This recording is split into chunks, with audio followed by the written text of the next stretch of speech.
ప్రజా వాయిస్లో మొదటిగా సిరా చుక్క చూద్దాం. బతుకు భారం చెతికి స్నేహం వెక్కిరించిన ఆ అవమానాలను వెక్కి వెక్కి ఏడిపిస్తున్నాయి.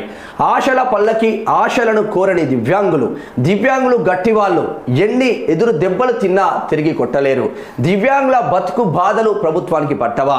అధికారులు యాది మర్చారా? ప్రభుత్వం విడమరుస్తుందా?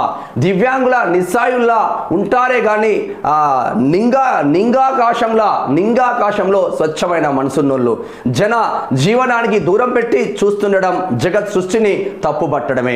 ఎన్నికల వేళ ఎగబడ్డారు, ఎన్నికలయ్యాక చీదరించుకుంటున్నారు. అంధకార శక్తులతో పోరాడలేక ఆగమవుతున్నారు.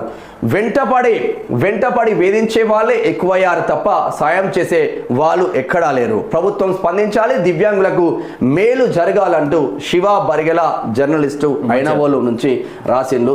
వాస్తవంగా 2 కాళ్ళు 2 చేతులు, వినడానికి చెవులు, చూడడానికి కళ్ళు అన్నీ ఉండి కూడా అరే నా లైఫ్ ఇదేరా, నా జీవితం వేస్ట్ రా మామా, నాకు మొత్తం ఇట్లనేవరా అని చెప్పేసి ఆత్మహత్యలు చేసుకుంటున్నా ఈ రోజులలో. 2 కాళ్ళు లేకున్నా 2 చేతులు లేకున్నా దృఢ సంకల్ప బలంతో ముందుకెళ్తున్న దివ్యాంగులను చూసి మనం సెల్యూట్ చేయాల్సిన అవసరం ఉన్నది.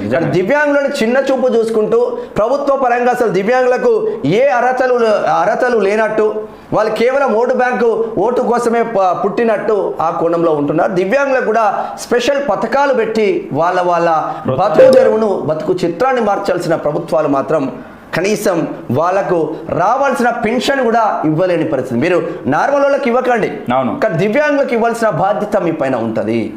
మస్తు రాష్ట్రం శివ.